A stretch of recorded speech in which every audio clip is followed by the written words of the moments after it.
Hello everyone, my name is Mandy. Welcome back to my channel. Welcome to my channel if you're new here. Today we're going to talk about something that I'm really passionate about and something that I just love, and that's books. So I decided to do a little book haul of all the books that I recently purchased. First of all, I did not purchase all of these this month because I am doing a no spend January, so not really allowed to do a lot of spending right now. Also, I decided to do or join the Goodreads challenge, so the reading challenge, and I set my goal pretty low, I would say. I decided to only want to read at least 12 books this year and just, you know, read one book a month because my main priority this year will be studying. So anyway, so I have a couple of books right here. Oh goodness. So I got a couple of books and also my e-reader, because I do have some books on here as well that I purchased, and I already read one book this year, so I just kind of wanted to give you guys an overview of the books I recently purchased. And we're gonna start off with the one that I just got yesterday. So that's the one exception I made this month for the no spend money on unnecessary things challenge for January. So I purchased Maybe You Should Talk to Someone by Laurie Gottlieb, and if you don't know, I am currently studying or majoring in the psychology of communication, so obviously any kind of psychology books are just really up my alley right now, and I've heard many good things about this, so I want to give this a try. And it says that, or well, on here it says, maybe you should talk to someone, a therapist, her therapist, and our lives revealed. And ever wonder what your therapist is thinking?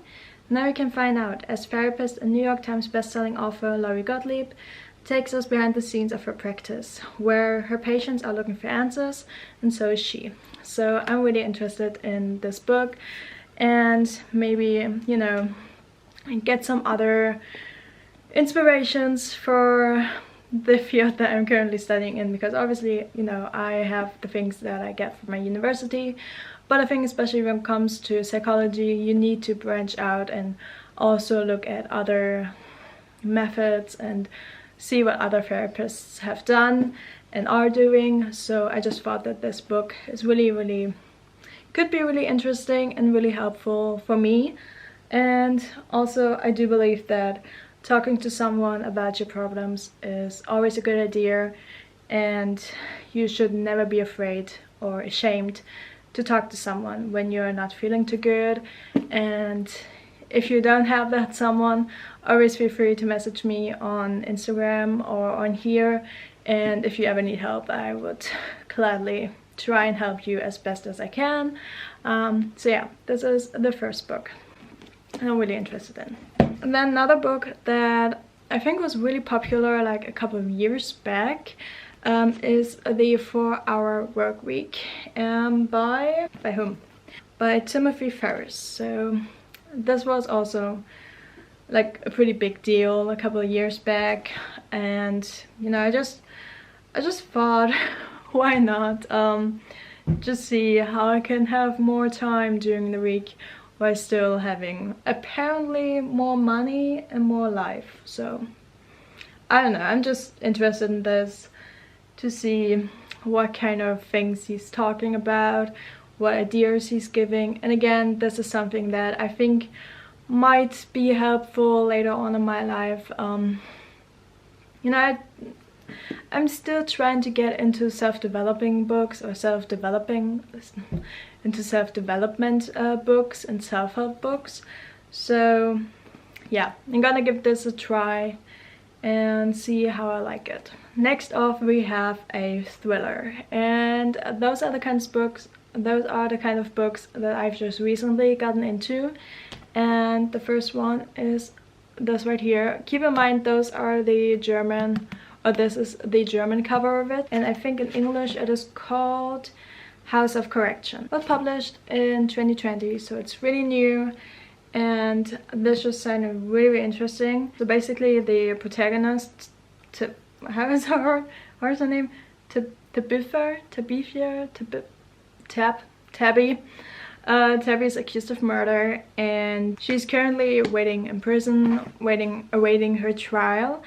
And there's a pretty strong case against her, but she can't remember what happened on that night, you know, the night that she's accused of murdering someone. And she's kind of trying to figure out how to prove to the outside world that she is not the actual murderer, that there was something else happening, and that she's just accused of having done that. So I really like kind of thrillers like this, where, you know, where you have someone who doesn't remember what happened, but is trying to figure out the truth. And I don't know, just the psychological aspect of this that I think is super interesting. So yeah, I'm really excited to read this. And this is again something that I don't normally read. I mean, lately I've been reading a lot of thrillers and crime books, so maybe my reading changed, or like my reading genres changed over time. So yeah, House of Correction, and I'm really interested to see how this will turn out and who the murder was. Maybe she even was the murderer, like who knows. You know, when you don't remember something, especially when it comes to a situation like this, and then maybe she does find out that she has done it, like that would be such a twist that I would actually for once appreciate in a book, because it's never the person that, you know, is the protagonist. But I think it would be actually really interesting if it for once would be the protagonist, as bad as that may sound. Okay, the next next book, I actually already read it. And it is, again, I have to find the English word, the English title, The Girl in Callous Way by Megan Goldin. Also really interesting. It was a really good book. It's kind of similar to, I don't know, I don't want to say The Last Mrs. Parrish because it's not the same, but it's really good. Like, I don't want to give away too much.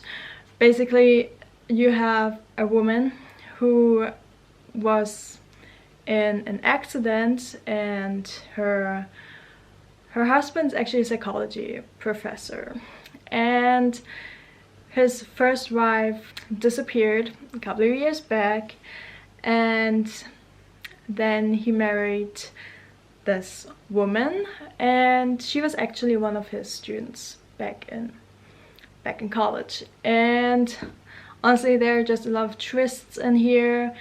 You actually have a female detective, which I appreciate a lot, and it's really just, you know, you really see how some people use their powers, and it's a really good book. I highly recommend it. I like thrillers that are not really packed with a lot of blood and, you know, a lot of massacres or something. I like psychology thrillers, like thrillers that have an impact on the protagonist's psychology.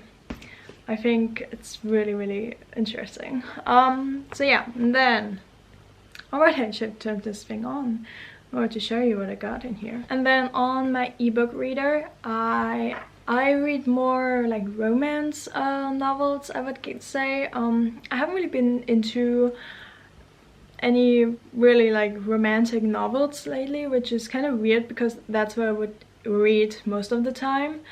And, you know, like romance and like anything like vampire related, werewolf related. But lately I've been really more into the thriller and crime books. But I do have some romance books that I also recently purchased and also already finished, because those are the kind of books that just go through really quickly. I don't know why, I just can read a romantic novel a lot faster than I can read a thriller. Not sure why, but that's just what happens. So one of my recently purchased books on here is On the Corner of Love and Hate. And, you know, it was cute. It was a pretty standard cliche romantic novel. Really quick and easy reads when you don't really want to, you know, think about a lot of twists and turns as you have to in one of these, for example. So those are definitely more light, I would say. But yeah, so those were all of the books I recently purchased. Let me know if you want any like reviews on them. Also follow me on Goodreads, because I'm definitely gonna maybe get more into writing reviews and maybe use my English major for something, I guess.